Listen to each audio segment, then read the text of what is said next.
Welcome, and good morning, everyone. I'm Katie Cartman, the Director of Religious Education here at Emerson Unitarian Universalist Church in Houston, Texas. Human, Texas, that works too. Our community of faith, reason, and affection welcomes all to grow in mind and spirit as together we build a better world. If you are joining us for the first time this morning, we extend a special welcome to you and invite you to fill out our visitor card so you can receive more information about Emerson and our activities. Again, welcome to all. We are a church in many places, some of us here in the pews, and some joining us on YouTube from home or wherever we might be. And our world is a different one than it was early in 2020. Our worship service has changed accordingly. We're giving people choices in the pews as to distance between families and whether or not they would like to continue masking. We've put a few offering baskets at the front and back of the sanctuary for people to drop off their offering throughout the service rather than passing the plates. For those of us in the sanctuary this morning, let's take a moment to picture the dozens of friends and neighbors and those we've not met yet who are taking part in this service on YouTube either right now or later in the week as their schedules allow. Remember to take a moment to pull out your phones and put them in a silent mode. If you want to take a picture of our challah, if you want to tweet something awesome about the service, that's all good, but we don't want to hear the ding. Following the worship service, folks in the pews may head out to the gathering place and the courtyard and the playground to chat, and we'll also have social time on Zoom, hosted by board trustee Marilyn Rambo. A chance for you to gather in smaller groups to discuss the service, what's going on in your lives, and how we can be a force for good in the world. Also, after the service today, you'll get a chance to try some apples, some bread, some honey, for we are nearly to the Jewish New Year, and don't we want that to start as a sweet and good year? And now for our prelude.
Good morning, everyone. Good morning.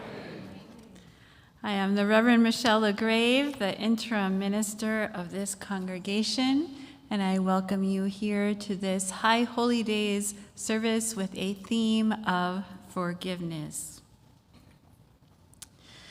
Many of you knew Gabe Gelb, who was a longtime member of Emerson UU Church and helped found Texas UU Justice Ministry.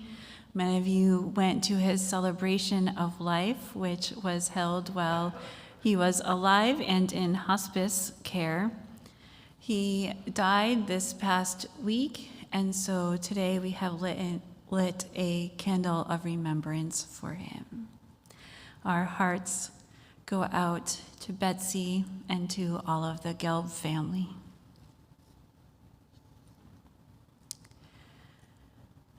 Whoever you are, wherever you come from, wherever you find yourself on your life's journey, whichever your pronouns, whether you've walked in or rolled in or dialed in, whomever you love, you belong here.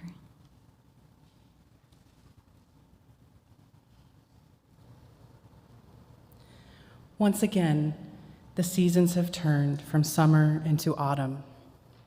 The equinox has passed, and the sun shines more brightly on the other side of the equator. So too do we prepare to turn from one year to another. Rosh Hashanah is upon us, and it's time to make ready and to lay our burdens down, forgiven and forgiving.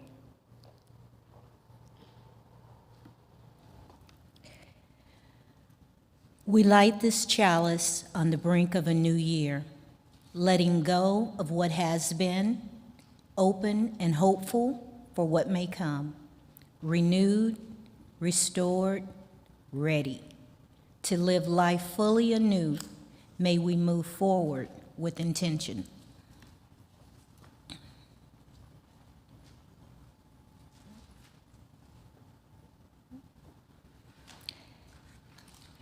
I would like to invite everyone, as you are able and willing, to stand. It is song number 1042 in the Teal hymnal.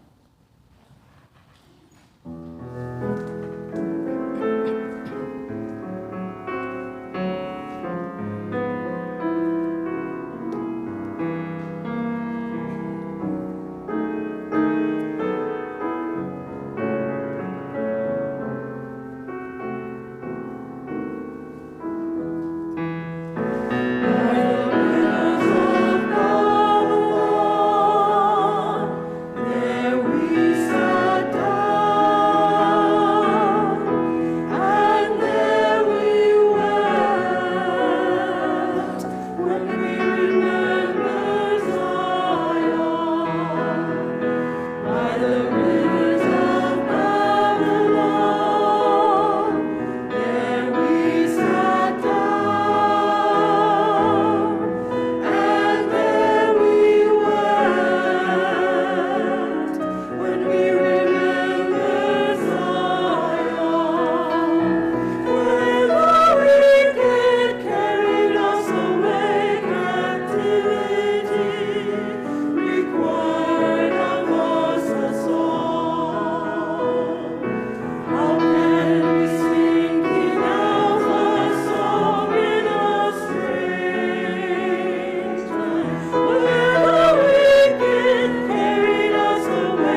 Most every Sunday at Emerson, toward the start of the worship service, we include a story. Now I know, as mature individuals, some of you are thinking, I put away childish things, and I've already talked about that in the past on what that Bible passage actually means. But here's the thing. The way our brains are wired is we learn best from stories, and they set down a soft place to open both our minds and our hearts to the theme of our worship service. So the story I'm going to tell today, we've been telling in UU congregations for generations. If you raised your child in this church, you might have had this storybook. It's called What If Nobody Forgave? Oh, there was a wise person who had learned much of the world through their travels. They would go from town to town and learn of the people and their customs and what brought them joy and what took them down. And over time, they realized, they had some special knowledge. They were kind of the thing, Maybe they should speak up when they saw things, not just be a tourist who sat back. So on this person's travels, they came to a place where everybody in town was carrying heavy burdens on their backs. They were bowed down, such that they couldn't even look up at the sky because they were just trudging along under this heavy weight. Our traveler came to that town and saw a young person and said, Why are you carrying this bag? What's in it? Can you tell me more? And the young person said, well, see, this is the town of Grudgeville. This bag holds all my grudges. Everyone who's ever done us wrong, everybody I'm mad at, I've got a grudge in this bag. And the traveler said, well, you seem awful young to have such a large bag. He said, oh, well, they're not all my grudges. I've inherited them. See that guy over there with the brown shoes? His great-grandpa called my great-grandpa a horse thief when they were both running for mayor. I'm carrying that grudge. The traveler said, but that just looks so heavy. Wouldn't you like to be able to set that down? Well, the way it goes is back in my great-grandpappy's days, we actually kind of liked collecting our grudges. We liked holding them on our backs. We took a certain pride in it. We actually became known throughout the countryside. Tourists would come to see us with our bags. That's when we got the name of Grudgeville. And at this point, quite honestly, I don't know how to put it down. It's just a part of who I am, of who we are. Said the traveler. What if I told you that I know magic words? Magic words that could make this all go away. The young person looked at him a little surprised and then said, well, that sounds interesting, I guess, but that's not a decision I can make under this model of governance, so let me go get the mayor. So the young person took that bundle, and as quickly as he could trudge, went off to find the mayor, and the mayor gathered all the people in the courtyard in the center of the village. And there they all were with their bundles. And the mayor said, please, stranger, tell us what you have that could help us.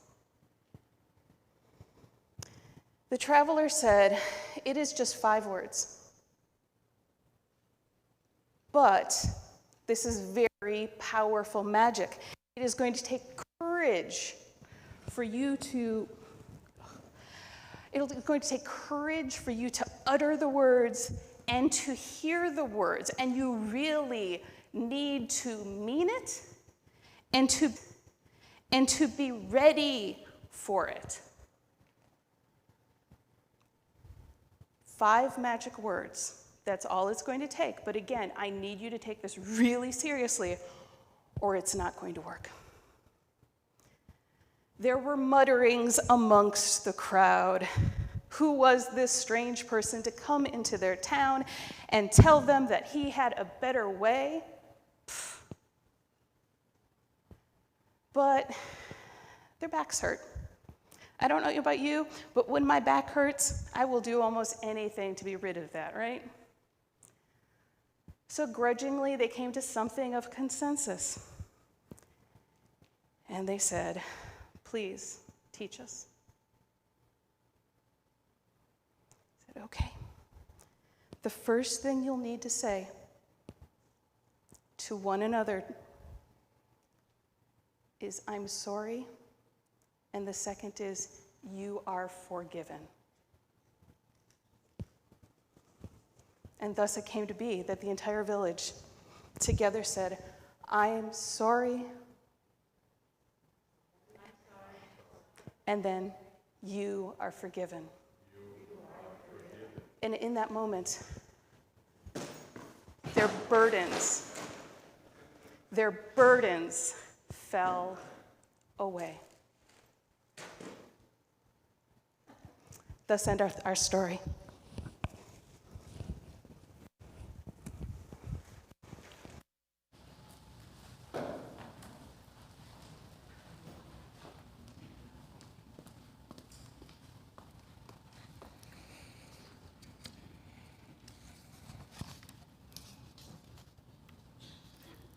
Sorry, Katie's story had me a little captivated right there. Giving out of what is our own is a transformative act. As a community of faith, we collect an offering, not for ourselves or our congregation, but to give others as a collective action of our community and as a way to live out our shared values. Please give with a generous heart to support our September Share the Plate recipient, the Women's Home.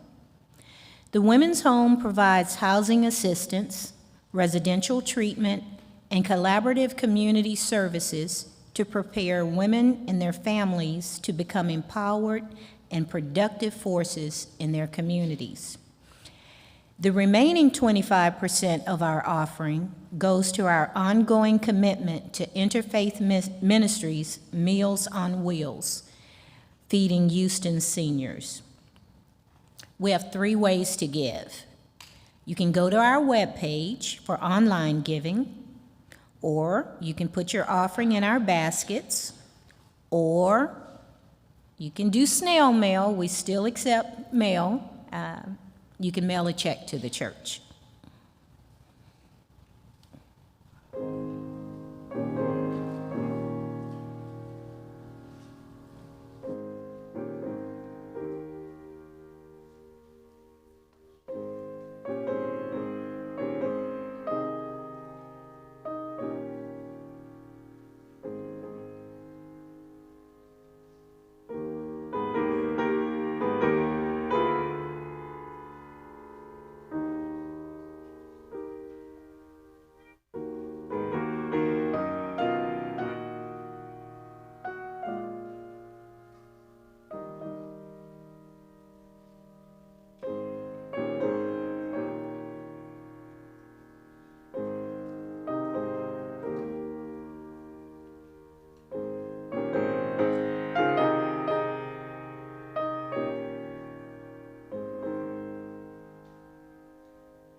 Don't worry, you'll see the challah again.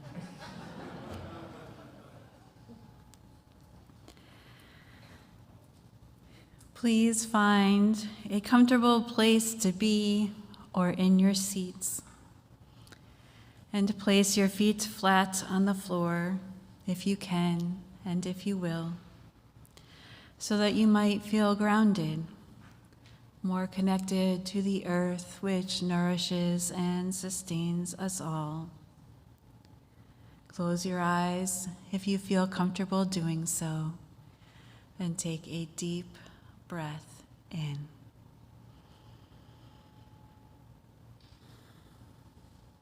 As together we enter into a time of meditation, followed by silence.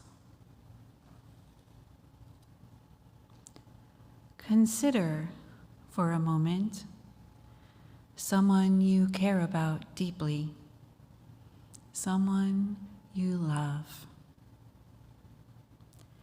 Consider for a moment all your hopes and dreams, all your best intentions for that same someone you care about deeply, that same someone you love.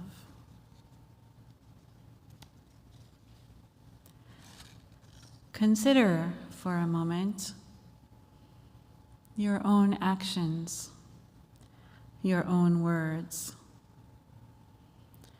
Have you lived up to your own hopes and dreams, your own intentions for this person you care about so deeply this past year? Maybe even these past years? Consider then for a moment seeking forgiveness, saying, "I'm sorry," asking to be forgiven, receiving forgiveness. Consider for a moment a person you barely know, someone you have hurt with your words or your actions, and imagine seeking forgiveness, saying, "I'm sorry," asking to be forgiven, receiving forgiveness. Are there other places in your life where your words fell short? Are there other times in your life when your actions missed the mark? Are there ways in which you have been hurt by words, by actions, by inactions? Imagine now laying your burdens down, offering forgiveness, accepting an apology, granting forgiveness. Imagine now a world in which you are both forgiving and forgiven. That world is possible. It lies before you. Let us imagine together as we enter into the silence.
Amen, and blessed be.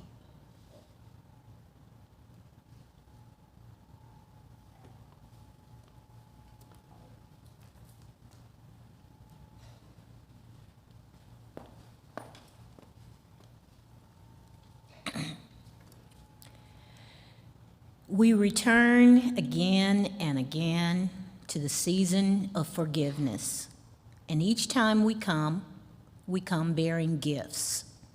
A grudge to relinquish, a hatred to extinguish, a hope that has bloated and distorted, a glancing word that has wounded. Each time we walk the road towards forgiveness, we mutter that we have been here before. When will we remember that forgiveness is not so much an act as an attitude, not so much a duty as a love we give ourselves as part of the ever unfolding new beginning?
I begin with another story about just yesterday. As many of you already know, I have some disabilities that relate to mobility. Sometimes the way I walk is pretty awkward, and I lose my balance, or my gait is just odd or unusual looking, and I have a good deal of pain. Most of the time I walk on my own. Sometimes I use a cane, sometimes I use a scooter. I have a service dog that helps me when I lose my balance and helps with some tasks so that I have less pain. So yesterday began as kind of a fun day. I learned from reading the Houston Chronicle about the Venezuelan refugees and how they were giving away things for them to begin their new lives here for free, and that you could donate. So Mike and I filled up the car and brought a bunch of stuff down to the storage units that they had rented. Bella did not come with me because the car was full of stuff. And we dropped that off, so I did some loading and working with that. And then it happened that we were near Phoenicia, which I had heard about and never been to. So I went in there, and boy, did we stay there for a while. That was a ton of fun. But of course, by the time I got out of there, My knees were aching, my back was aching, but I still had to go and get the apples and the agave for today, for our service. And I went in the store, and H-E-B. I go to H-E-B all the time, but I'd never been to this particular H-E-B, which is organized differently than the one that I go to. And I passed up the scooter, probably shouldn't have, but I did, and then made my way through the store. I probably very awkwardly looking and definitely very slowly because I was having trouble moving, and also because I was trying to read the signs and figure out where the stuff was. When all of a sudden I heard someone mutter something behind me about, just go ahead and walk as slow as you can, like we have all day. So I turned around and looked, and it was a woman turning the corner of the aisle. Apparently she was talking about me. She was wearing scrubs. I was surprised that she had muttered something like that so loudly that I could hear. And then I got a little judgmental. I thought, you're wearing scrubs. You probably work in the medical field. You do realize the disabled people you work with in whatever setting you're in actually go to the grocery store too, right? And those are the kinds of things I'm thinking in my head, which are not very nice things. And I tried to shrug it off and continued on my way. A long, long time later, finally found what I needed to find. And I was also getting ready for preaching today about forgiveness and the High Holy Days. And I thought about how maybe I could have said something to her. Maybe if I did, she would have apologized.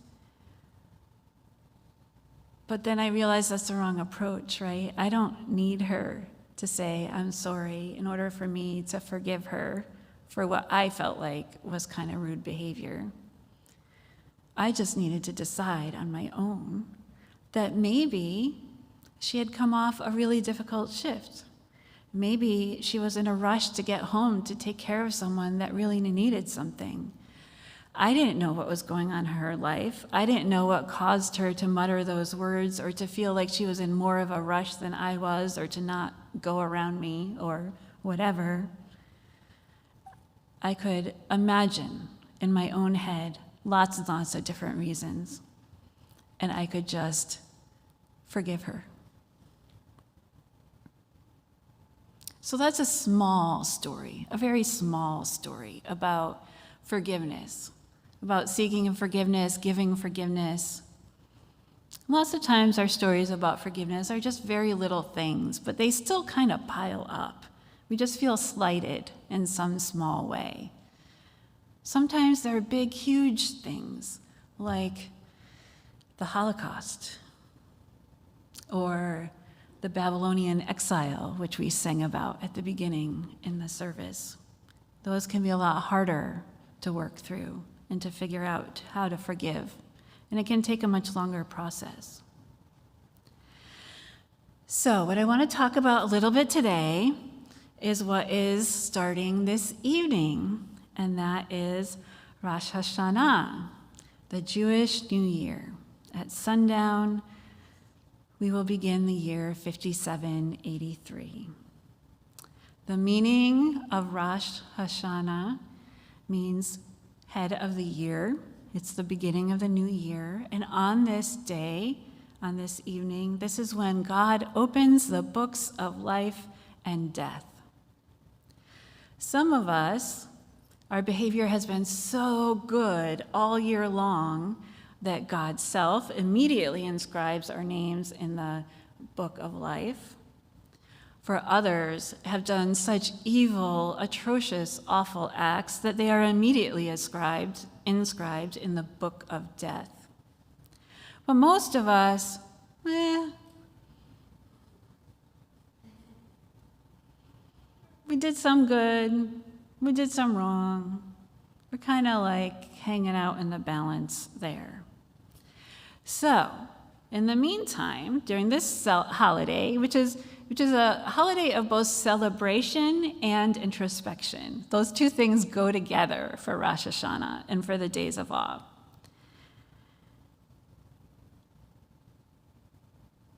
The rest of us go through a process of seeking forgiveness from each other.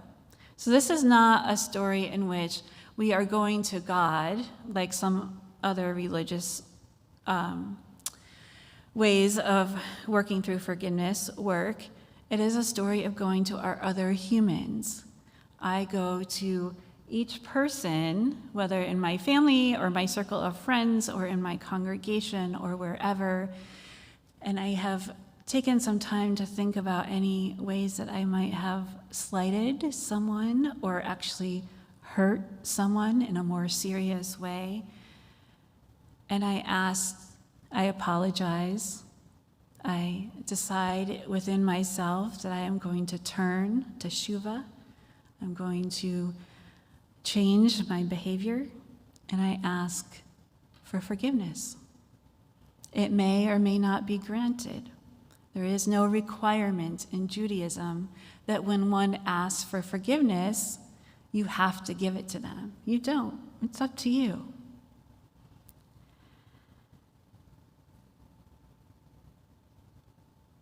So we go through this process. People who are celebrating the days of awe go through this process. And at the end, by the time of Yom Kippur, which is the Day of Atonement, that is when people are inscribed, either in the book of life or in the book of death. So the way in which you are inscribed kind of depends on what you've been doing the last 10 days. If you're actually turning, if you're actually making a change for the good, for the better, if you're spending that time in introspection and in reflection. There are some other pieces of the celebration I'd like to mention. You will see at social hour, if you are here in person this afternoon, some round challah as well as more traditionally braided challah.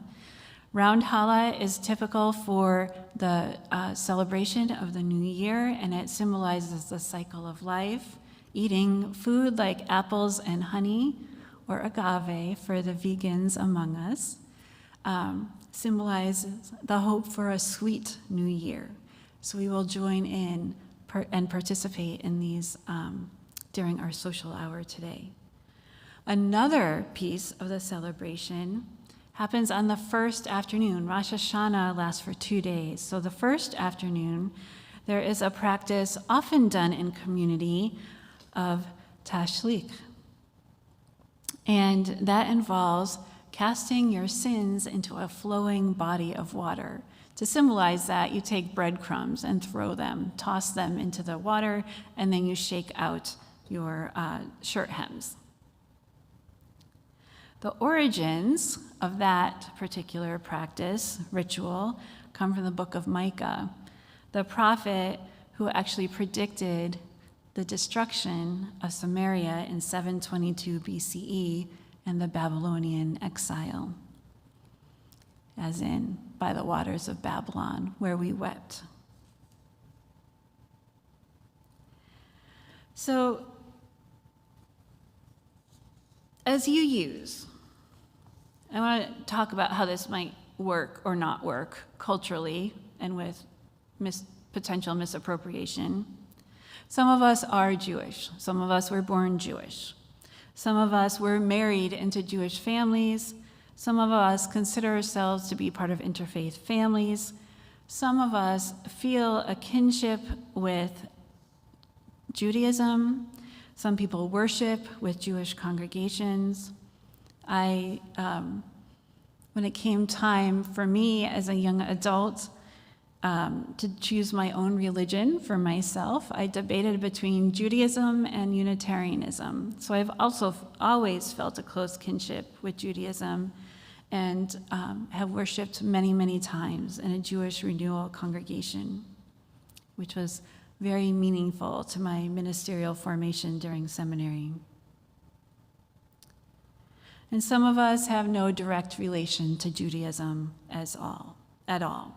So we need to kind of take our own personal location, social location, cultural identity into this as we think about what the high holy days may mean for ourselves or our own families and circle of friends or our own congregation.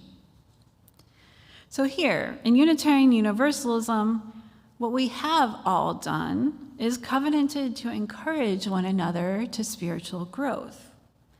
That means learning from each other as well as supporting each other. So I may be a pagan, but I can encourage you who was born into a Jewish family, or you who was Christian or still are Christian, can encourage a humanist who is an atheist to grow in their ethical life, in their value system. We are here for each other. And if that's a mutual relationship, we learn from each other. Our spirits grow organically. We form our faith together. We ask each other how we can support each other.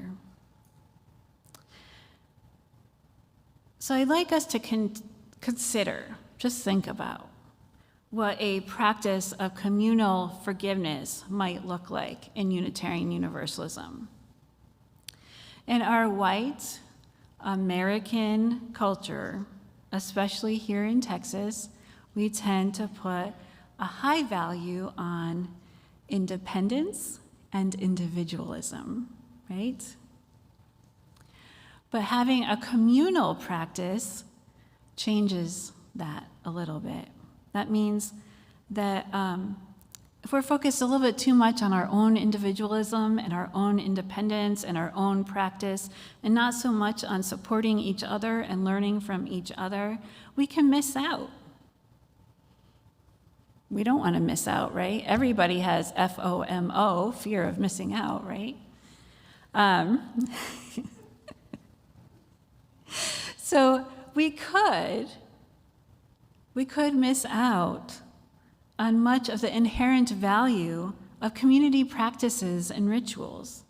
We could decide, we could choose that we don't want to miss out on that, and that we want to practice forgiveness together as a group. And at the same time, maybe, but not necessarily during the days of Oz, we can consider how doing this together as a group might be helpful because we could hold each other accountable to actually engaging in a practice of forgiveness. We tend, especially if we come from certain other religious institutions, to throw out ideas of saying I'm sorry and asking to be forgiven and forgiving each other, along with some ideas about sin that we do not agree with, right? We don't have to throw it all out, is what I'm saying. There are some things which we can keep and which we can redeem. So, like Grudgeville, moving to Joyville, we can go through this together as a community, just like that town did in the story that Katie told. We can choose to change our behavior. We can choose to apologize and ask for forgiveness from each other. And we can choose to do so every single year, or maybe continually throughout the year, so that things don't build up to an untenable level again. We can choose to include a practice of self-forgiveness, of acknowledging that I am not perfect. I am human. I make mistakes. I mess up. And it's good for me to forgive myself, to allow myself that latitude. So no, none of this is easy. Yes, this takes a lot of courage. We have to be vulnerable, right? If we're going to walk up to someone else and say, remember that thing I did? I'm really sorry. That takes being in a very vulnerable place, and it takes courage to do it. This is what I hope for us in our religious community, though, that we can be a place where we can be vulnerable with each other, where we can exercise courage. There will be more on that next month. So I'd like to share with you a little thing that Jan Hatmaker wrote called "All of Us Love Poorly Sometimes." She says, the work of forgiveness is so challenging, the actual work of it, the naming, grieving, empathizing, releasing. It's like a death of what we wanted, what we expected, what we'd hoped for, what we deserved and didn't receive. We don't get to control other people or outcomes. I am as devastated about this as you. Forgiveness comes easier to people who regularly ask forgiveness themselves. All of us love poorly at some point, and infusing our community with ownership and repentance is contagious. Say you're sorry. Ask forgiveness. This leads not only to stronger relationships, but to being better humans. And this world needs better humans, she says. So over the next 10 days or so, I invite you to consider what it means to practice forgiveness in your family. What cultural or religious traditions have informed your family's practices of forgiveness or not forgiving? How or if you would like your family's practice of forgiveness to change? How you might respond to or engage with someone whose cultural practice of forgiveness is different from your own. Are you open to engaging with and learning from each other? What a communal practice of forgiveness within the context of Unitarian Universalism, which includes people of many, many cultural and religious backgrounds. What might that look like? It's obviously not going to look exactly like Judaism. It'll look different, but what might it look like? So whether you are observing Rosh Hashanah, the changing of the seasons, the opening of the church year, or some other celebration, I wish you all a good and sweet new year, a time of health and happiness, a time of celebration and introspection, a time of healing and wholeness, a time to forgive and to be forgiven, a time to build stronger relationships, a time to grow into better humans. Amen, and blessed be.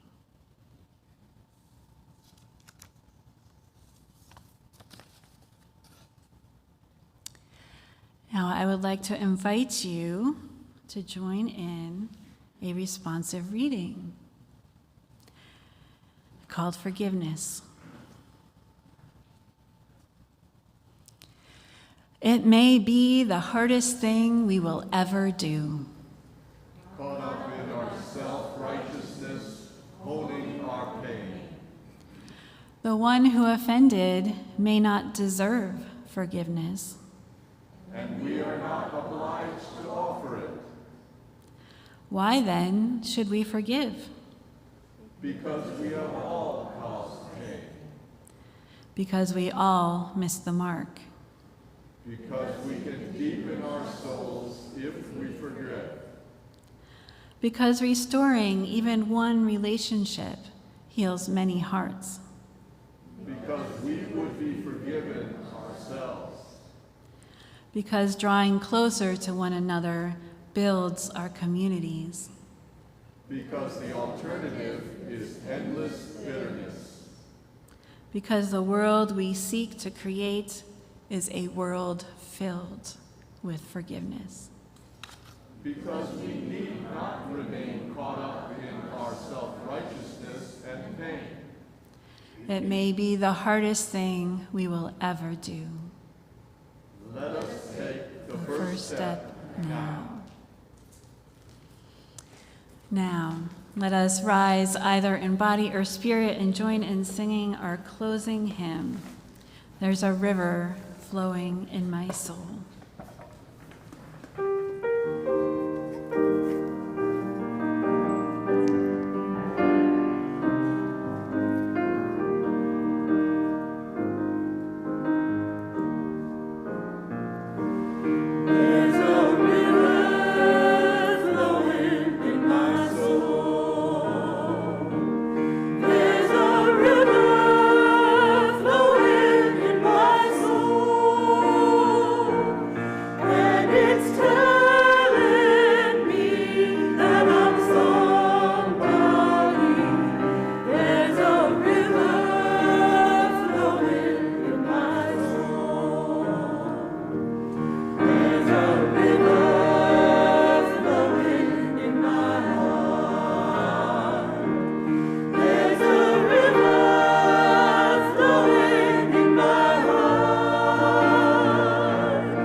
May the healing and wholeness that you wish for all others, as together we build a better world, be yours as well.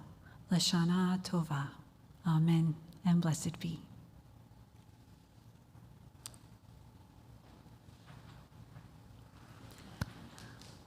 I have some announcements for us today. First of all, the auction is coming. So some of you have been emailing me saying you want to have some more parties. Here's your next party. And yes, it's in person, but there's also a Zoom link so you can join in online as well. It's multi-platform, everybody can come. This is also an opportunity for those older than me to do some teaching of the younger generations, because the theme is the Ed Sullivan Show. And since it ended before I was born, there's a lot of folks who don't know what that is or what it means. So find a younger folk, if you've watched the Ed Sullivan Show yourself, and tell them about your memories and what it was like. I understand there are going to be some live acts welcomed in between the bidding. I won't give away what those are or what they look like. I've heard some rumors. It sounds like it'll be interesting. Good. Fun. So the online bidding has already started. Some of you might have received an email from some auction folks.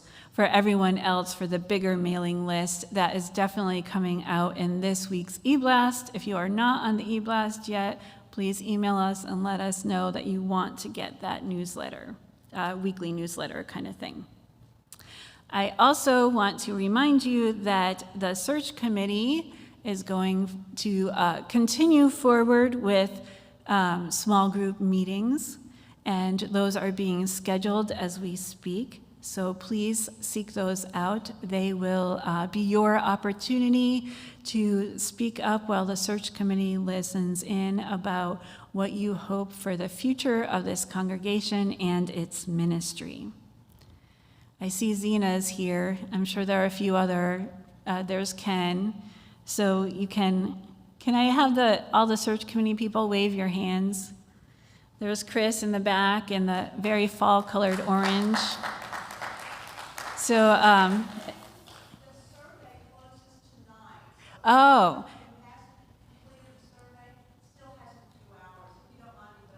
All right. So if you have not completed the congregational survey, which is literally only 20 minutes, many people have timed it to give you an accurate number. It is open for a few more hours. So go home and do it this afternoon if you haven't done it already. And we want to hear, right, not just from people who are longtime members, but people who are new members, people who are hoping to join this community and create the congregation, right? For like the small group meetings? Okay. Also want to mention that we are taking some beginning steps for forming a children's choir. Julia is working on that. There will be a form in the e-blast. We don't know if we're going to have enough kids for an entire choir, so it may be a mix of adult and kids together, but they are scheduled to make their first full appearance at the holiday music service. So please sign up if you are interested in that. I also want to mention that I am quite aware that communication has been feeling a little messy lately. Yes, thank you, Stephen. We had a communications administrator who left Emerson while I was on leave this summer, and we have a business administrator who will be retiring in January. So we are in the midst of all sorts of staff changes and reconfigurations, and yes, things are a little messy. However, please look for your e-blast this coming Wednesday and in other places as well. We are going to send out some information for you to know how to better communicate with us and with each other. To recap it briefly, Audrey, who is the membership coordinator here, is adding some extra hours and doing some of Ale's tasks. Angel, who can give us a wave back there with the cool greenish aqua colored hair, is also taking on a few tasks with getting worship related slides and things ready that Ale used to do. And we're looking for some additional help that neither Audrey or Angel are able to do. So it's very confusing. It's an interim time. We're working on it. And we appreciate your patience and understanding, and we'll get you that info as soon as we can. Now for today, social time. See, they should give the announcements to the preacher. I'm going on and on. All right, we won't do this again. Social time will be here in person with the challah you saw, and apples and honey and agave, and also on the Zoom, so look for that link if you're online with us right now and want to join for social hour. There is also, I think the lunch bunch is happening today, is that right? Yeah, do we know where we're going? Torchies. Lunch bunch is going to Torchies, and everyone is welcomed, whether you have a tiny little kid or you're an elder or you're vegetarian, or this is your first day here, or you've been here for 60 years, everyone can come to the lunch bunch who wants to.